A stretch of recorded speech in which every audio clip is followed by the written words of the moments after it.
Hi, this is Stephanie Miller from The Stephanie Miller Show. Please enjoy this exclusive clip from my show on Political Voices Network.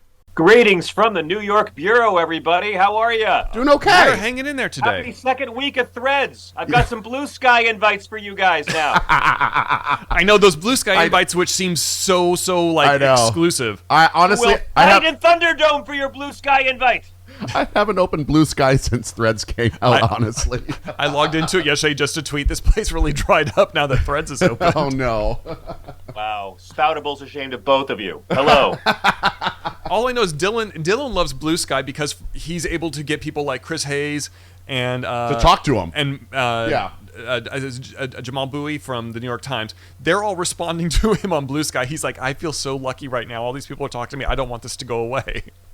I like Post because I'm a font whore, so that's what works for me. I'm a big fan of the Times New Roman, and but I'm still all the time on Mastodon and Counter Social and LinkedIn and Friendster. So come on down and say hi. Oh, Friendster's and I want to best. join MySpace as soon as I have a crappy band. Remember when Fox bought MySpace? Oh, do I ever? It's kind of beautiful. Do I remember it? Does Elon remember it late at night when he's trying to sleep? That's the question. I hope so. No, since we're talking about what do you think of Threads? I've been very, very happy with my experience on Threads. It's like it's not giving me fights. It's not giving me anger. It's actually feels like what Twitter used to be like for me. Mm-hmm. Yeah, I wanted a Twitter that I could never use on my desktop, and then so Threads did that for me. Yeah. And I wanted to find a way to try to help Mark Zuckerberg because I think just as Donald Trump's greatest achievement was making George W. Bush look not as bad, Elon Musk's greatest achievement has been making Zuckerberg look not quite as corrosively evil. So I don't care who wins. The only winner is going to be the audience when those two guys have a naked cage match with salad forks to the death, and then we'll all be the winners of it. But until then, I like it. It's fun. It's nice. I'm glad the Nazis have found their way over. They're starting to trickle in, so that's good. Yeah. Oh, yeah. What do you think's going to happen? The Nazis are going to be happy when they have Twitter all to themselves. They've already got that. It's called Truth Social. If they can't hate anybody. It's like a horse who's not allowed to run. So, of course, the Nazis are all going to come over to try to ruin it. And let's remember, while we're all so in love with Zuckerberg over this thing, it's a couple of weeks before Zuckerberg starts taking massive amounts of Trump cash to begin flooding Facebook with Trump ads to start re-brainwashing your grandma all over again. Don't forget. Fair point. Yeah. Now I saw a lot of the conservatives who were complaining that they were already being silenced on Threads because they're a little bit enforcing a little bit more of the hate speech and stuff there. So maybe I heard conservatives talk about that on Fox News and on Newsmax and on One America News and on Truth Social and all of AM radio that they've been silenced. I heard it all over. Yeah. Yes. It's amazing. It's really hard for them to get their message out, isn't it, John? It's so tough. I mean, please, they just want to reach other racists. That's it. And Chris, you're on vacation next week? I am on vacation next week. If you get a chance, if you feel okay about it, would you consider posting a photo of yourself in a tank top while you're on vacation? That's what I need. I'll it's going to be hard, but I will try. I mean, if it can be done tastefully, I'd love to see one. Well, if I'm wearing, I live for Chris's vacation is how I live. That's going to the gym for me. It counts as cardio. Looking at your pictures. If I'm wearing a tank top, that's actually a step up. I'm actually wearing something. Yes, yes, I was going to say. Why are you trying to censor Chris and cover him up? All those shirtless pictures of Chris, I feel like I'm reading Braille, people. I am a little bumpy. This is true. Hey, that's not a bad thing. No. You work hard for those bumps. Yeah, that's right. So I just thank you guys so much for stepping up and taking care of Stephanie today while she has to fly back. I will never forget when my mom was in hospice in Asheville, South Carolina, and all the many, many, many dozens of times over a couple of years that I would go to 880 The Revolution, and I'd be in Asheville doing mom hospice, and you guys and Steph would let me patch in from the local radio station, and I really it's getting through times like this that the people who are there to give you love and appreciate your mom, even when they didn't know her, are often the best friends you can have. And so, I just I have so much love for you guys and Stephanie for how good you were to me during my time of loss. And I love how much you guys are supporting her during this really sad time. Her mom loved her so much, and I'm so glad that she took the time to be with her mother. Yeah. No matter how hard it is, you'll never regret putting your life on hold and being there to experience every horrible moment of hospice. Yep. You'll never regret having been there for the experience. Yeah. Yep, I did that with my dad back in 2006 up in Fresno. Yeah. It was cancer, and they told us this is it. The chemo's not working anymore. So I was fortunately in a position where my boss down in San Diego let me go for a month, and I was able to spend that last month at home in Fresno. Yep. Yeah, I mean, my mom was a geriatric nurse, so our house was like a home hospice growing up, which is why I'll never be able to afford the therapy I need. But when people were dying, they would come to live with us, so I was around quite a bit of it, and that preps you. But if you haven't been through it, and if it's someone you love, there's nothing that can't be put on hold to be there for that, and you'll never regret it. Yeah, and Stephanie will never regret all the time she spent flying home to see her mom, if for nothing else to get away from you guys and those infernal dogs, Right. which are No. just, yeah. I mean, the dogs are a nuisance. No. By the way, I'm doing the show today from chained in Paula Poundstone's basement. Want to let y'all know. Oh, good. Yeah, that's where I'm broadcasting. I hope you don't have cat allergies. No, I do not. She has 12. She has 12 cats. I thought 13. 13 cats? She has 13 cats. Does she really have 13 cats? She does. The cats have taken over the house.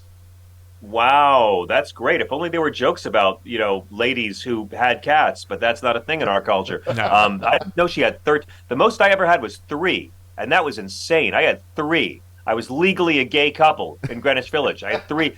13? Yeah, she has 13 cats. Much respect. Does that mean she's like 4 gay couples? Yes, it is. Is that how it works? Is that how that math works? That math, yeah. Oh no! And I did not. I'm sorry. I did not realize that your mom worked in hospice, John. Those people were there for us with my dad. They brought in a hospital bed. He was there. He was able to be with us at home. That's awesome. And it was Hospice people, some of the best people I've ever known in my life are hospice people, and I never knew there was blueberry flavored morphine. I mean, hospice people know shit. They know stuff. They really do. Sorry, Chris is on it. Chris is on it. Thank you, Chris. Sorry about that. That's okay. But You- they do know stuff. They do. Yeah. Yeah, it's one of the things I remember. My mom called me up. Sorry, we're telling stories now. My mom called me up when they gave my dad Marinol, which is a pill form of pot, and she called me and she's like, "What do you know about pot?" I'm like, well, I know that it eases pain, it makes you hungry. These are all things that Dad is struggling with right now. And she's like, "But what if he gets addicted?" And I'm like, he's in hospice right now, Mom. He's not going to get addicted to anything. He's on morphine. And but by the time as things progressed, she started calling it Mama's Little Helper. That was the reason he was able to eat or wanted to eat strawberry shortcake. Okay. That's amazing. For so many, and by the way, I know normally this is a funny political time and we're talking about heavy stuff, but I think, that's, my mother always said for years, if I ever needed it, I would ask you boys to go and get me cannabis. And I had to go and say, well, Mom, why wait? Which was not the right thing to say. But, I grew up around it. It's never easy. It's always hard. And honestly, I love how much Stephanie loves her mom. I love how much Stephanie was there and how much she was willing to open her heart and feel it all and be there for her. And I love the fact that her mother knew how loved she was. So that's as good as it can get. Yeah, and I think Stephanie is the greatest testament to how good of a mom she had. She raised Stephanie. Yeah. Look I think you're right. I think you're right. That's the legacy that you want to see is how they raise their kids, and Stephanie's a fighter just like her mom. I would agree. Yeah. I would agree. Yeah. Well, I mean, But what Republican, mom wouldn't want to have a foul-mouthed lesbian, raging liberal radio show host exposing herself on stage at various sexy liberal events? I mean, we owe Stephanie's mother, we owe her a lot. yes. Without her, we would not have gotten Stephanie. That's right. Born to wolves and raised by Republicans, I think was what she said in her book. Yes.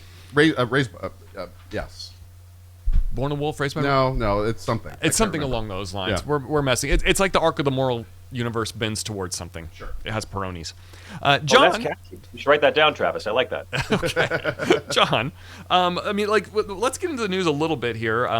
Last night, House Republicans decided to inject culture wars into a defense spending bill. What do you think about that? I'm completely shocked. Next thing you'll be telling me Tommy Tuberville's a racist. Look, they have nothing to offer. They have nothing to offer non-millionaires.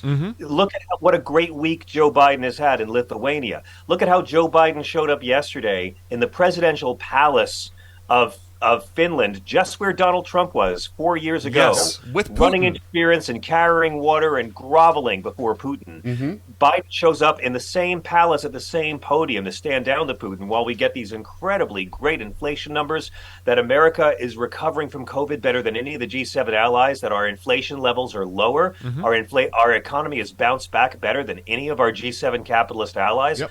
Like, Biden's having a really good week. Yeah. And the Republican Party is dealing with incredibly unpopular policies, from getting rid of Roe v. Wade to blocking family leave to blocking student loan debt forgiveness. So, yeah, it's going to be nothing but culture wars. All they've got is Hunter Biden and trans children, and I guess undocumented immigrants. But when you look how insanely low the numbers are of border crossings, especially after the Trump-era Title 42 expired, I mean, we were expecting this wave. Right? They were saying, oh, hordes of people.